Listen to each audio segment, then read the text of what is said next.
I really appreciate the opportunity to be genuinely positive in an authentic way when it comes to gaming news and the gaming industry. There's all too much of, how shall I put it, artificial and contrived positivity, where it may or may not be warranted, but is nonetheless expected and forced, and that's just not my style. But today I want to talk about very positive news indeed. Many of you might know, some of you don't know, but Owlcat recently became a publisher. Now I think this is actually bigger news than people are willing to concede, and I'll get into that in a bit. But first and foremost, as many of you know, probably everyone on my channel, Owlcat very recently released free DLC for Pathfinder, a small DLC called Visitors from Morta. It's a collaboration of sorts with another developer and another game, and it also adds 2 new archetypes. Now, free DLC is nothing to sneeze at or complain about, as I'm inclined to say Owlcat is the gift that keeps on giving.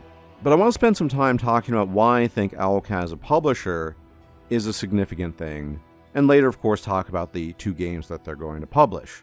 Now you have to admit that it's not a common thing in the gaming world that a developer becomes a publisher. Usually developers are too busy developing their own games, which is perfectly understandable. And most publishers these days have, one might say, a less than stellar reputation.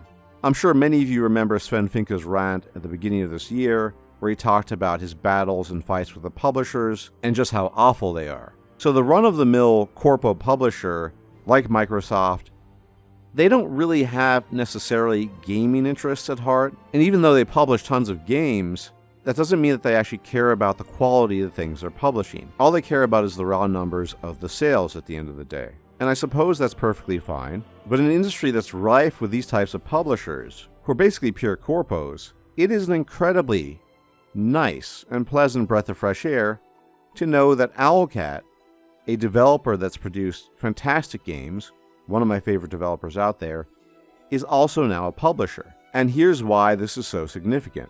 As I've just stated, normal run-of-the-mill bog-standard publisher corpos don't care about the games they're publishing per se. They don't care about the details of the games. They're not game developers, and they're also typically not gamers. But what you get with Owlcat, on the other hand, is a tried and true developer, many of whom are gamers, and many of them also play pen and paper role-playing games, for example, which means they have a keen interest in games. They like playing games, they presumably like developing games, and they make really good games. Now that would be a good thing in and of itself, but then you get the wombo combo that Owlcat is now a publisher. Now what I think this essentially means is that they will transmit their enthusiasm and passion and competence as a developer to their role as a publisher, meaning they're not going to be pure corpo scum like pretty much every other publisher out there. And I think we can already get a sense for this based on the 2 titles that they are publishing. Let's begin with the first title they announced in the context of them being a publisher. This game is called Rue Valley, and it's being developed by a studio called Emotion Spark Studio. It's clearly an indie-type game, but very specifically, it gives off pretty strong Disco Elysium vibes. It's an isometric narrative RPG about a guy who's trapped in a time loop, and he needs to figure out what's going on. Now, unfortunately, I've never played Disco Elysium, but that game has received near universal praise, and it is on my bucket list. And this game looks pretty interesting too. In my opinion, there are not enough games that explore this sort of thing. Many of you in the audience who might be older might be familiar with the film with Bill Murray called Groundhog's Day, where he's forced to relive the same 24 hours again and again and again. And so this kind of reminds me of that a little bit based on what's been shown to us, and it definitely looks interesting to say the least. I recommend that you look into it to find out more about this game. But the second title that Owlcat is publishing makes me even more interested, because it ticks a lot of boxes that we don't see very frequently in the gaming industry. This other game is called Shadow of the Road, and it's being developed by another studio, and is of course being published by Owlcat Games. It's an isometric turn-based CRPG that's set in the mid to late 19th century of Japan. And you might think, fair enough, a game set in early modern Japan, that sounds okay, I guess. But there's a lot more, because this is actually an alternative universe. A universe that combines Japanese mythology with steampunk themes. I ask you, can you think of any other game out there that does this, especially in the form of an isometric CRPG? Traditional Japanese themes with Japanese mythology and steampunk technology, and it's centered around a struggle between the shogun and the emperor, with what sounds to be a pretty cool story overall.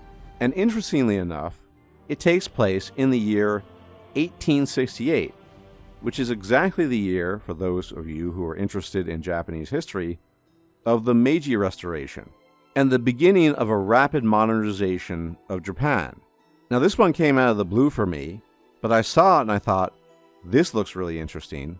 And then I read more about it and thought, wow, steampunk in 19th century Japan with actual mythology involved? This one is probably a day one purchase for me, and I hope it is for you too. And now that we've looked a little bit at the games that Owlcat is publishing, I think you can see where I'm getting my optimism and positivity from.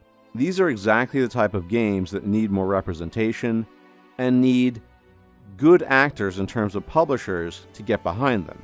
And I can think of no other studio out there, barring Larian, and I don't think Larian would ever become a publisher, that just doesn't seem to be Sven's MO, who could do a better job of being that shepherd that publishes games by new and upcoming studios. So for all the reasons I've cited, this is why I think it's such an excellent piece of news that Owlcat is now a publisher. They are passionate game developers, they like playing games, and they know the ins and outs of the industry by now.